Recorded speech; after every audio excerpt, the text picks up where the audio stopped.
আসসালামু আলাইকুম। চ্যানেল এই সংবাদে আপনাদের সবাইকে আমন্ত্রণ জানাচ্ছি আমি আল আভি জাহান। বিস্তারিত সংবাদের শুরুতেই জানিয়ে দিচ্ছি ফ্রেশ আটা ময়দা সুজি সংবাদ শিরোনামগুলো। ভারতের বিরুদ্ধে যুদ্ধের উস্কানি দেওয়ার অভিযোগ পাকিস্তানের প্রধানমন্ত্রী শেহবাজ শরীফের। হামলাকারীদের দৃষ্টান্তমূলক শাস্তি দেওয়ার অঙ্গীকার মোদির। তলোয়ার নয়, চিন্তা শক্তি দিয়ে বিশ্বকে বদলে দিতে প্রধান উপদেষ্টার আহ্বান। ৩-০ তত্ত্বের বাস্তবায়নে ইতিবাচক পরিবর্তনের তাগিদ। যে কোনো মূল্যে গণতন্ত্র ও ভোটাধিকার ফিরিয়ে আনতে হবে বললেন তারেক রহমান। ৩১ দফা বাস্তবায়নে নেতাকর্মীদের জনগণের কাছে যাওয়ার আহ্বান। এবং যশোর সদর উপজেলার রূপদিয়ায় লাউ গাছের গোড়ায় শত শত লাউ। বিস্ময়কর খবরে দূর দূরান্ত থেকে কৌতূহলী মানুষের ভিড়।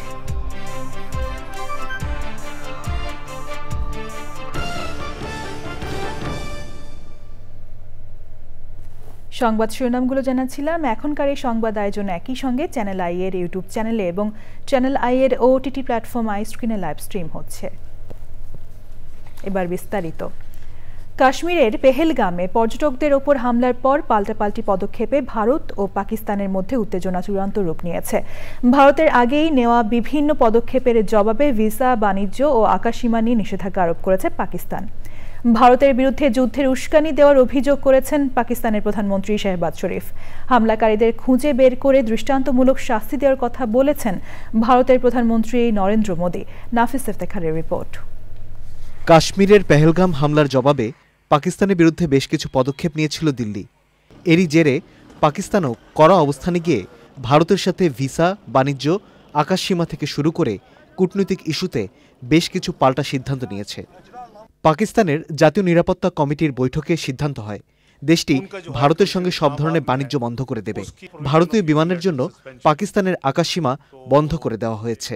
ভারতীয় নাগরিকদের জন্য সার্ক ভিসাও বাতিল করেছে ইসলামাবাদ। সিমলা চুক্তিসহ ভারতের সঙ্গে সব দ্বিপক্ষীয় চুক্তিও স্থগিত করেছে পাকিস্তান। তাৎক্ষণিকভাবে ওয়াঘা সীমান্ত বন্ধ ঘোষণা করা হয়েছে। ভারতীয় কূটনীতিকদের সংখ্যা কমে ৩০ জনে নামিয়ে আনা হয়েছে এবং প্রতিরক্ষা ও সামরিক উপদেষ্টাদের ৩০ এপ্রিলের মধ্যে দেশ ছেড়ে যেতে বলা হয়েছে। পাকিস্তানের প্রধানমন্ত্রী শেহবাজ শরীফের কার্যালয় থেকে পাঠানো বিবৃতিতে ভারতের সিন্ধু পানি চুক্তি স্থগিতের সিদ্ধান্তকে যুদ্ধের উস্কানি হিসাবে আখ্যা দেওয়া হয়েছে। বলা হয়েছে, পানির প্রবাহ অন্যদিকে নেওয়ার যে কোনো চেষ্টা শক্ত হাতে মোকাবেলা করা হবে। পাকিস্তান বলছে, পেহেলগাম হামলার সঙ্গে তাদের সংশ্লিষ্টতার বিষয়ে ভারতের কাছে কোনো বিশ্বাসযোগ্য প্রমাণ নেই। পাকিস্তানের সিদ্ধান্তের পরিপ্রেক্ষিতে ভারতীয় নাগরিকদের পাকিস্তান ভ্রমণ না করার পরামর্শ দিয়েছে ভারতের পররাষ্ট্র মন্ত্রণালয় এবং যারা সেখানে আছেন তাদের দ্রুত দেশে ফেরার আহ্বান জানানো হয়েছে। কাশ্মীরে হামলার পর থেকেই চলছে চিরুনি অভিযান। এমনই এক অভিযান চলাকালে বৃহস্পতিবার সকালে উধমপুরে সশস্ত্র গোষ্ঠীর সঙ্গে সংঘর্ষে নিহত হন ভারতীয় সেনা সদস্য ঝন্টু আলী শেখ। ভারতের প্রধানমন্ত্রী নরেন্দ্র মোদি কাশ্মীরে পর্যটকদের ওপর প্রাণঘাতী হামলার তীব্র নিন্দা জানিয়ে বলেছেন, হামলাকারী ও তাদের মদতদাতাদের খুঁজে বের করে শাস্তি দেওয়া হবে। বিহারে এক জনসভায় নিহতদের স্মরণে তিনি প্রার্থনা করেন। মোদি বলেন, ভারত হামলাকারীদের পৃথিবীর শেষ প্রান্ত পর্যন্ত তাড়া করবে। নাফিস ইফতেখার, চ্যানেল আই। অন্তর্বর্তী সরকারের প্রধান উপদেষ্টা অধ্যাপক মোহাম্মদ ইউনূস বলেছেন, তলোয়ার দিয়ে পৃথিবী পরিবর্তন করা যাবে না, চিন্তা শক্তি দিয়ে পৃথিবীর পরিবর্তন সম্ভব। তিনি আরও বলেন, বর্তমান প্রজন্ম হচ্ছে বিশ্বের সবচেয়ে শক্তিশালী প্রজন্ম। তিনি শূন্য তত্ত্ব দিয়ে সারা পৃথিবীর ইতিবাচক পরিবর্তন করতে পারবে তারা। মোস্তফা মল্লিকের রিপোর্ট। শীর্ষ 10টি ধনী দেশের একটি কাতার। দোহায় আর্থনা সম্মেলনের ফাঁকে কাতার এবং বিশ্বের বিভিন্ন দেশের প্রতিনিধিদের সঙ্গে গুরুত্বপূর্ণ বৈঠক করেছেন প্রধান উপদেষ্টা অধ্যাপক মোহাম্মদ ইউনূস। বিশ্বের শীর্ষ উৎপাদনকারী দেশগুলোর মধ্যে একটি হতে চায় বাংলাদেশ। কাতারে খ্যাতনামা বিদেশি বিনিয়োগকারীদের সঙ্গে বৈঠকে এমন বার্তা আগেই দিয়েছেন অধ্যাপক ইউনূস। বৃহস্পতিবার রূপান্তরশীল বিশ্বে যুব নেতৃত্বে শক্তিশালীকরণ অধ্যাপক মোহাম্মদ ইউনূসের সঙ্গে একান্ত আলাপচারিতা শীর্ষক অনুষ্ঠানে অংশ নেন প্রধান উপদেষ্টা। কাতার বিশ্ববিদ্যালয়ে ৩-০ তত্ত্বের উপর আয়োজিত অনুষ্ঠানে একক বক্তা ছিলেন অধ্যাপক ইউনূস। তরুণদের মেধাকে কাজে লাগাতে হবে। পরিবর্তনের জন্য চিন্তা করা বাদ দেয়া যাবে না। নিজের জন্য চিন্তা করতে হবে, রাষ্ট্রের জন্য চিন্তা করুন। চিন্তা করাটা একটা ক্ষমতা, এই ক্ষমতাই তরুণদের পরিবর্তন করবে। যে কোনো চাকরি ভুল ধারণা। ভালো বিশ্ববিদ্যালয় থেকে লেখাপড়া শেষ করে সবাই ভালো চাকরি চায়। চাকরির পরে পদোন্নতি। চাকরিতে পদোন্নতি হচ্ছে একটা ফাঁদ। অথচ আপনি একজন মানুষ, আপনি পৃথিবীকে পরিবর্তন করতে পারেন। তলোয়ার দিয়ে পৃথিবী পরিবর্তন হবে না, পৃথিবী পরিবর্তন হবে চিন্তা শক্তি দিয়ে। চাকরির পেছনে না ঘুরতে তরুণদের প্রতি আহ্বান জানিয়ে অধ্যাপক ইউনূস বলেন, জীবনটা খুব ছোট, সময় নষ্ট করার কোনো সুযোগ নেই। Mostafa Mallick, channel I, Dhaka. বাংলাদেশের সঙ্গে কাতারের সম্পর্ককে নতুন উচ্চতায় নিয়ে যাওয়ার জন্য দেশটির প্রধানমন্ত্রী তার এক ঘনিষ্ঠ সহযোগীকে মনোনীত করেছেন। কাতার সরকার জানিয়েছে, বাংলাদেশের বর্তমান নেতৃত্বের প্রতি কাতারের পূর্ণ সমর্থন রয়েছে। অন্তর্বর্তী সরকারের প্রধান উপদেষ্টা অধ্যাপক মোহাম্মদ ইউনূসের সঙ্গে কাতারের প্রধানমন্ত্রী শেখ মোহাম্মদ বিন আব্দুল রহমান বিন জসিম আল থানির বৈঠকে এসব কথা বলেন প্রধানমন্ত্রী। কাতারের প্রধানমন্ত্রী অধ্যাপক ইউনূসকে সব ধরনের সহায়তার আশ্বাস দেন। প্রধান উপদেষ্টা দেশের তরুণ জনগোষ্ঠী সমৃদ্ধ ভবিষ্যতের জন্য কাতারের সহায়তা আশা করেন। তিনি বলেন, আমাদের তরুণদের স্বপ্নের দেশ গড়ে তোলার জন্য কাতারের সমর্থন প্রয়োজন। প্রধান উপদেষ্টা বাংলাদেশে অবস্থান করা রোহিঙ্গারা যাতে দ্রুত নিজ দেশে যেতে পারে সেজন্য কাতারের সমর্থন চান। দুই নেতা গাজা পরিস্থিতি নিয়ে আলোচনা করেন। ফিলিস্তিন ইস্যুতে বাংলাদেশের সমর্থনের প্রশংসা করেন কাতারের প্রধানমন্ত্রী। প্রধান উপদেষ্টা অধ্যাপক মোহাম্মদ ইউনূস জানিয়েছেন, পণ্য পরিবহনের জন্য 3টি আন্তর্জাতিক বিমানবন্দরকে সুনির্দিষ্ট করার নির্দেশ দেওয়া হয়েছে। তিনি বলেন, ঢাকা, চট্টগ্রাম এবং সিলেট আন্তর্জাতিক বিমানবন্দর শুধু যাত্রী নয়, আন্তর্জাতিক বাজারে পণ্য পরিবহনে সুনির্দিষ্টভাবে ব্যবহারের উদ্যোগও নেওয়া হয়েছে। কাতারের দোহায় একটি কমিউনিটি এঙ্গেজমেন্ট প্রোগ্রামে প্রধান উপদেষ্টা এসব কথা বলেন। প্রধান উপদেষ্টাকে দোহায় প্রবাসী বাংলাদেশিরা বিভিন্ন প্রশ্ন করেন। প্রধান উপদেষ্টা কিছু কিছু বিষয়ে তাৎক্ষণিক নির্দেশনা দিয়ে সমস্যার সমাধান করে দেন। প্রধান উপদেষ্টা বলেন, প্রবাসীদের জন্য একটি আলাদা অ্যাপ করা হবে, যেখানে সব দেশের প্রবাসীরা তাদের অভিজ্ঞতা এবং সমস্যার কথা জানাবেন।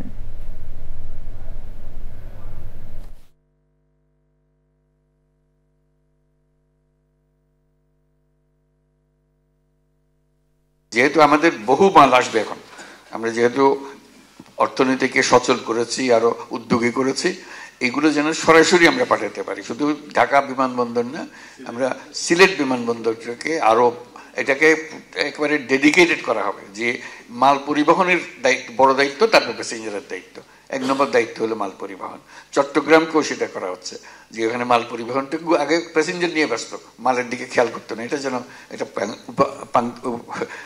অপাঙ্ক্তীয় একটা জিনিস। আমরা বলছি যে না, সেটা খুবই গুরুত্বপূর্ণ, কারণ আমাদের পুরো অর্থনীতি চলতেছে, কত মাল আমরা পাঠাতে পারলাম, কত সস্তায় পাঠাতে পারলাম। সস্তায় পাঠাতে না পারলে আমাদের জিনিস মানুষ কিনবে না, তো আমরা এই দাম তো গ্রাহকের কাছ থেকে আমার নিতে হবে। কাজেই ব্যবসায়ী আর কাজ করতে পারবে না। আমাদের কাজগুলো যত কমানো যায়, আমরা একেবারে টপ প্রায়োরিটি দিয়েছি। এটা জোরে সোরে কাজ হবে, সেটার জন্য কিভাবে করবে আমরা বিভিন্ন কোম্পানির সঙ্গে আলাপ করছি, যে পরিবহনটাকে আরো মজবুত করা, দ্রুত করা, সহজ করা, এটাই আমাদের মূল কাজ। এটাকে না হলে অর্থনীতি চলবে না। বিএনপির ভারপ্রাপ্ত চেয়ারম্যান তারেক রহমান বলেছেন, বিগত 15 বছর নির্যাতিত ও জুলাই আগস্টে নিহতদের বলিদান নষ্ট হতে দেওয়া যাবে না। যে কোনো মূল্যে গণতন্ত্র ফিরিয়ে আনতে হবে।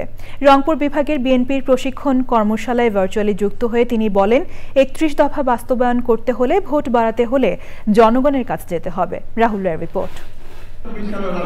রাষ্ট্রকাঠামো বিনির্মাণে 31 দফা নিয়ে সারা দেশেই কর্মশালা করছে বিএনপি। রংপুর বিভাগের তৃতীয় ও শেষ দিন কর্মশালা ছিল ঠাকুরগাঁও, দিনাজপুর ও পঞ্চগড় জেলার নেতাদের নিয়ে। যথারীতি লন্ডন থেকে ভার্চুয়ালি যুক্ত হন বিএনপির ভারপ্রাপ্ত চেয়ারম্যান তারেক রহমান। নেতাকর্মীদের প্রশ্নের উত্তর দেওয়ার পর বক্তব্য রাখেন তিনি। বিগত 15 বছর ধরে গণতন্ত্রের প্রতিষ্ঠা, যেই সংগ্রামের জন্য আমাদের বহু নেতাকর্মী গুম খুনের শিকার হয়েছে, বহু নেতাকর্মী আমাদের আজকে পঙ্গুত্ব বরণ করেছে, তাদের এই বলিদানকে কোনোভাবে বৃথা দিতে যাওয়া যাবে না। জুলাই আগস্টের আন্দোলনে আমরা দেখেছি সেই পলাতক স্বৈরাচারের নির্বিচার অত্যাচারের কারণে এই দেশে 100-র মতন শিশুকে হত্যা করা হয়েছে। এই শিশুগুলোর বলিদান কেন?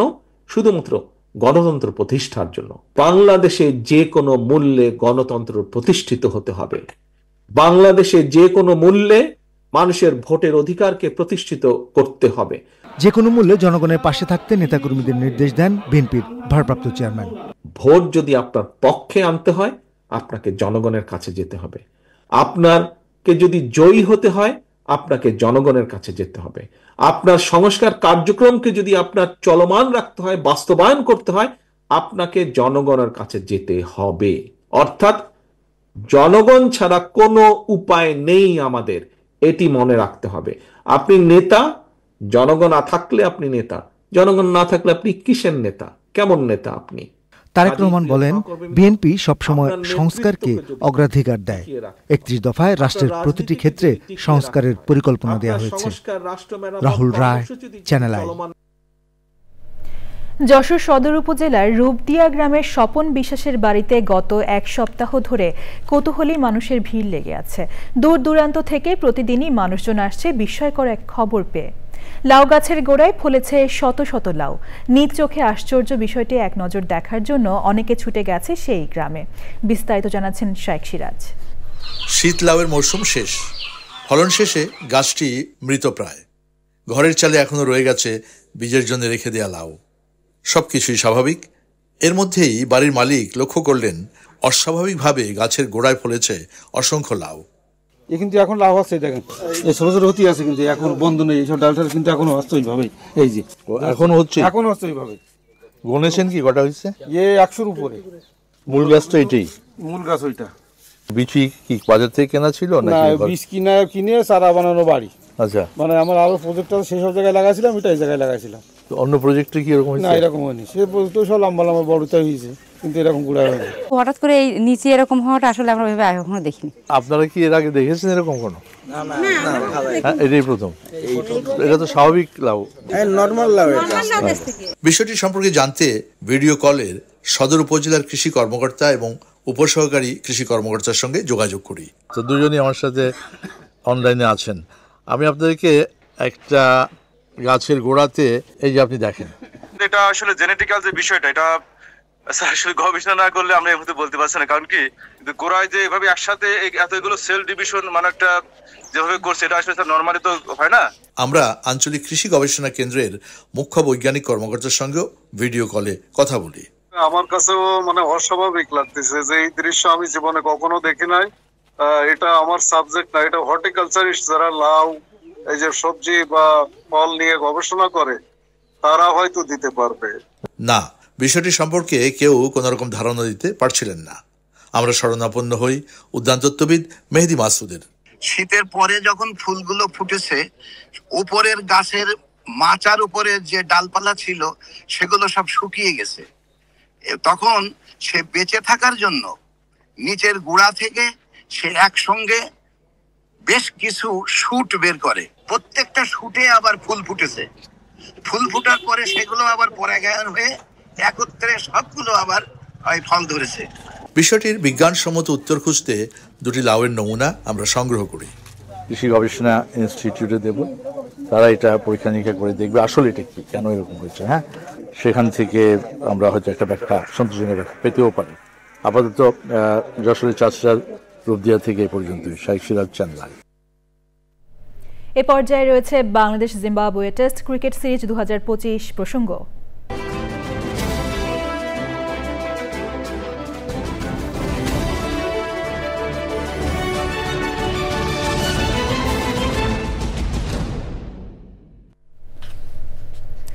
জিম্বাবুয়ের বিপক্ষে প্রথম টেস্টে জয় না পাওয়ায় সিরিজে পিছিয়ে থাকা বাংলাদেশ দল দ্বিতীয় টেস্টের জন্য শুক্রবার চট্টগ্রাম যাবে। জিম্বাবুয়ে ক্রিকেট দলও একই দিনে যাবে।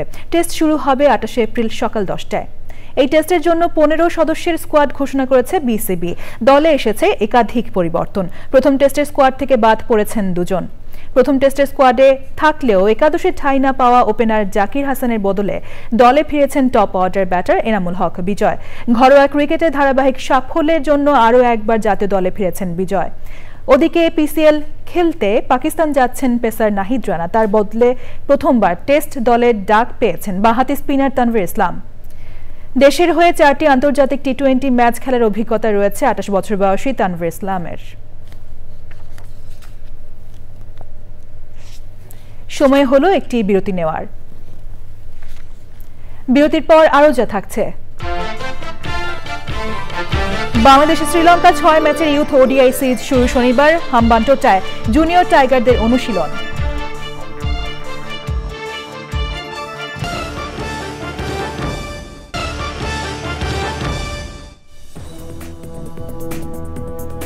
ফিরে এলাম বিরতির পর। দেশের পর্যটন ও এভিয়েশন খাতের বিকাশ বাড়াতে aviation and tourism journalist forum of Bangladesh আয়োজন করে বিউটিফুল বাংলাদেশ রান 2025। ভোরে এই আয়োজনের উদ্বোধন হয়। রাজধানীর হাতিরঝিলে আয়োজিত ইভেন্টে অংশ নেন পর্যটন খাত কর্মী ও দৌড়বিদরা। উপস্থিত ছিলেন বেসামরিক বিমান চলাচল কর্তৃপক্ষের chairman air vice marshal Mohammad Manjur Kabir Bhuiyan, tourism বোর্ডের প্রধান নির্বাহী কর্মকর্তা আবু তাহের মোহাম্মদ জাবের ও বিভিন্ন দেশের রাষ্ট্রদূতরা।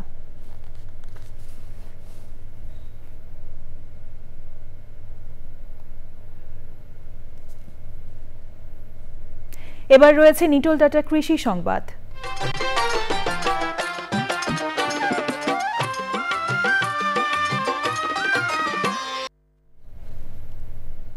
সাতক্ষীরার আম গাছে মুকুল আসা ও আম পাকা শুরু করে দেশের যে কোনো এলাকার চেয়ে আগে।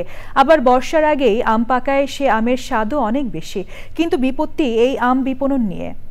সাতক্ষীরা থেকে আবুল কালাম আজাদের তথ্য, ভিডিওচিত্রে আল মুকসিদের রিপোর্ট। কয়েক বছর সাতক্ষীরা জেলা প্রশাসন ও কৃষি সম্প্রসারণ অধিদপ্তরের উদ্যোগে আম সংগ্রহ ও বিপণনের জন্য সময় নির্ধারণ করে দেয়া হয়েছে, যাতে কেমিক্যাল মিশিয়ে অপরিপক্ক আম কেউ বাজারজাতকরণ না করতে পারে। এবছর এখনও আম ক্যালেন্ডার প্রকাশ করেনি প্রশাসন, তবে এর মধ্যেই স্থানীয় জাতের আম পাড়া শুরু হয়েছে। কিন্তু বিপত্তি বেঁধেছে ভ্রাম্যমাণ আদালতের অভিযানকে কেন্দ্র করে। আচার এবং টকডাল খাওয়ার জন্য আমটা বিক্রি হয়, কিন্তু এই আমটার পরে আমাদের কম বেশি ফরমালিন বলি, আপনাদের এসব বলি, আমটা তো ধরা হচ্ছে। এবছরটা আমরা ব্যবসাটা ঠিক মতো করতে পারতেছি না, কারণ হচ্ছে বিভিন্ন জায়গায় রোডে ঘাটে হচ্ছে পুলিশ প্রশাসন আমাদের আটকে আমাদের মালটা হচ্ছে নষ্ট করে দিচ্ছে। এই আমগুলো নেই, যদি আমরা এক্ষুনি বিক্রি না করি, ল্যাংড়া, হিমসাগর, গোবিন্দ উঠে গেলে এগুলো আর বিক্রি করা যায় না। সরকারের কাছে আমরা একটা নিবেদন করব যে আমাকে যে বৈশাখে আমটা প্রথমে ওঠে গুটি যেটা বলে, সরকার যদি কোনো ডেট না দিয়েই কৃষকের আগে ভাঙার অনুমতি দেয়, তাহলে কৃষক লাভবান হবে। বিভিন্ন কোম্পানি জুস, আচার বানানোর জন্য স্থানীয় জাতের গুটি কাঁচা আম সংগ্রহ করে, তাই নির্বিঘ্নে আম বিপণনের দাবি ব্যবসায়ীদের। যে গুটি আমগুলা দিয়ে আচার তৈরি হয়, জেলি তৈরি হয়, আম সত্ত্ব, কেউ টক ডাল খায়, জেলা প্রশাসনের কাছে একটি আবেদন, আমাদের আকুল আবেদন, এই আমগুলা যেন নষ্ট না করে। সাতক্ষীরার হিমসাগর ও গোবিন্দভোগ আম সুস্বাদু বলছে কৃষি সম্প্রসারণ অধিদপ্তর। যেগুলো গুটি স্থানীয় জাত, সেগুলোকে জ্যাম, জেলি এবং আচার প্রয়োজনে ব্যবহার করা হয়ে থাকে। কাজে এগুলোতে কোনো বিধি নিষেধ নেই। যদি কেউ কখনো এগুলোর বাধা প্রতিবন্ধকতার সম্মুখীন হন, তারা উপজেলা প্রশাসন বা কৃষি অফিসের সহযোগিতা নিতে পারেন। গুটি আম স্থানীয় পর্যায়ে বাজারে বিক্রি করা হচ্ছে। প্রশাসন এবং কৃষি অফিস তদারকি করছে বলে জানান সংশ্লিষ্টরা। আল মুকসিদ, চ্যানেল আই। এবার প্রকৃতি সংবাদ।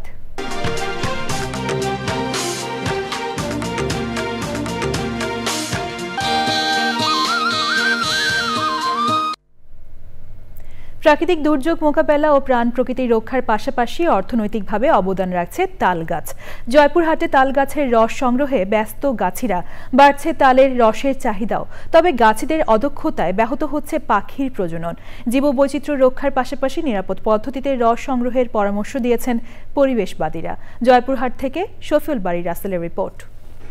একসময় গ্রাম বাংলায় সারি সারি তাল গাছের দেখা মিললেও কালের পরিক্রমা আর মানুষের অদূরদর্শী আচরণে কমেছে এই গাছ। জয়পুরহাটের খেতলাল ও পাঁচবিবিতে এখনো টিকে আছে সারি সারি তাল গাছ। চলছে রস সংগ্রহ। বিকেল হলেই রাস্তার মোড়ে মোড়ে বিক্রি হয় তালের রস। 16টা গাছে রস সংগ্রহ করবো হলো 70 থেকে 80 লিটার, বিক্রি হয় হলো রস প্রতি লিটার 50 টাকা 60 টাকা লিটার। রস বাজারে বিক্রি করি আর কিছু রস গুড় করি। রস বিক্রির অর্থেই চলে অনেক বিক্রেতার সংসার। এই রস বেচে আমার সংসার সচ্ছলভাবে চলে। দূর দূরান্ত থেকে রস খাওয়া আসে। নিরাপদ পদ্ধতিতে সংগ্রহ না করলে তাহলে রস পানে স্বাস্থ্য ঝুঁকি দেখা দিতে পারে বলে সতর্ক করেছেন বিশেষজ্ঞরা। এই রসটা যদি 2-4 দিন পরে রেখে খায় তা এটার কিছু ক্ষতিকর দিক থাকে এবং সেটা অনেকটা নেশা জাতীয় দ্রব্যের পর্যায়ে পড়ে যায়। নিপা ভাইরাসের মতো একটা মারাত্মক ভাইরাস এই বাদুড়ের লালার মাধ্যমে ছড়ায় এবং মানুষ যদি এই রস পান করে তাহলে মানুষের মৃত্যু ঝুঁকি হওয়ার অনেক সম্ভাবনা আছে। জীববৈচিত্র্য রক্ষায় তালের রস সংগ্রহে সতর্ক হওয়ার পরামর্শ পরিবেশবাদীদের। গ্রীষ্মকাল হচ্ছে বাবুই পাখির প্রজন্ম ঋতু। তাদের রস সংগ্রহ করতে গিয়ে যেন তাদের প্রজন্ম বাধাগ্রস্ত না হয়। বজ্রপাতগুলি বেশিরভাগই তাল গাছের উপর পতিত হয়, এজন্য প্রাকৃতিক কোনো ক্ষয়ক্ষতি হয় না। তাই সকলকে অন্তত একটি করে এই উপকারী তাল গাছ লাগানোর জন্য উদাত্ত আহ্বান জানাচ্ছি। পরিবেশের ভারসাম্য রক্ষার পাশাপাশি আঞ্চলিক অর্থনীতি সমৃদ্ধ করতে ঐতিহ্যবাহী তাল গাছ রোপণের তাগিদ সচেতন মহলের। জয়পুরহাট থেকে শফিউল বারী রাসেল, চ্যানেল আই। এখন দেখবেন খেলার খবর।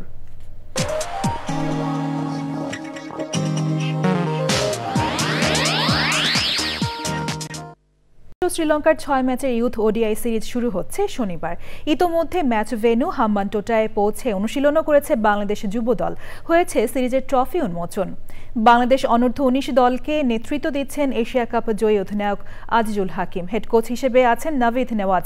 হাম্বানটোটায় শনিবার বাংলাদেশ সময় সকাল 10টায় শুরু হবে ম্যাচ। এরপর দ্বিতীয় ওডিআই ম্যাচটি হবে 28শে এপ্রিল। পরের 4টি ম্যাচ হবে মে মাসের 1, 3, 6 ও 8 তারিখে। বাংলাদেশ ও শ্রীলঙ্কার ইউথ ওডিআই সিরিজের 6টি ম্যাচই হবে হাম্বানটোটার মাঠে। সিরিজ শুরুর আগে ওয়ার্ম আপ ম্যাচে 103 রানে জিতেছে যুবারা। ভারত নিয়ন্ত্রিত কাশ্মীরের পেহেলগামে সন্ত্রাসী হামলায় পর্যটকদের নির্মম হত্যাকাণ্ডের জেরে উত্তপ্ত হয়ে উঠেছে এই উপমহাদেশের ক্রীড়াঙ্গন। সন্ত্রাসী হামলা ও হত্যাকাণ্ডের জন্য নিন্দা ও শোক প্রকাশের পাশাপাশি ক্রীড়াঙ্গনে স্থবিরতাও তৈরি হয়েছে। এই অনাকাঙ্ক্ষিত ঘটনার পরপরই স্থগিত করা হয়েছে সাফ সিনিয়র অ্যাথলেটিক্স চ্যাম্পিয়নশিপ। আগামী মাসে ভারতে হওয়ার কথা ছিল সাউথ এশিয়ার অ্যাথলেটিক্সের আসর। জুনে শ্রীলঙ্কায় অনুষ্ঠেয় সাফ ফুটবল চ্যাম্পিয়নশিপ 1 বছরের জন্য স্থগিত করার ঘোষণা দিয়েছে সাউথ এশিয়ান ফুটবল ফেডারেশন। পাকিস্তানের সাথে দ্বিপাক্ষিক সিরিজ না খেলার অঙ্গীকার আবারও ব্যক্ত করেছে ভারতীয় ক্রিকেট বোর্ড। এরপর পাকিস্তানের বিরুদ্ধে ভারতের ম্যাচ খেলার মতো পরিস্থিতি থাকবে কিনা তা বিবেচনার জন্য আইসিসির প্রতি আহ্বান জানিয়েছে সহ সভাপতি রাজীব শুক্লা।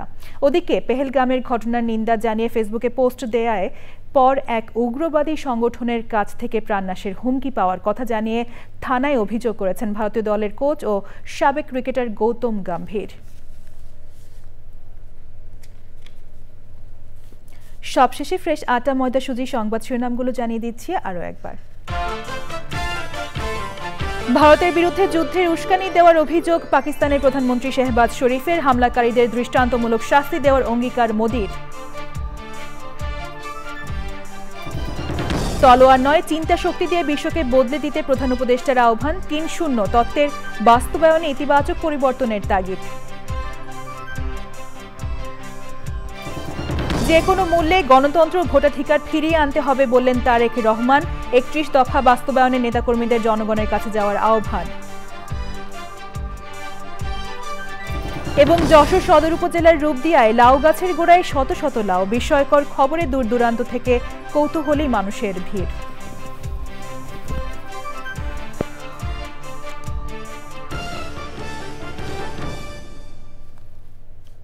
চ্যানেল আই এর সর্বশেষ সংবাদ জানতে ভিজিট করুন channelionline.com-এ। যুক্ত থাকুন আমাদের সোশ্যাল মিডিয়া প্ল্যাটফর্মগুলোর সাথে। পরবর্তী শীর্ষ খবর দেখার আমন্ত্রণ জানিয়ে শেষ করছি। ধন্যবাদ সবাইকে।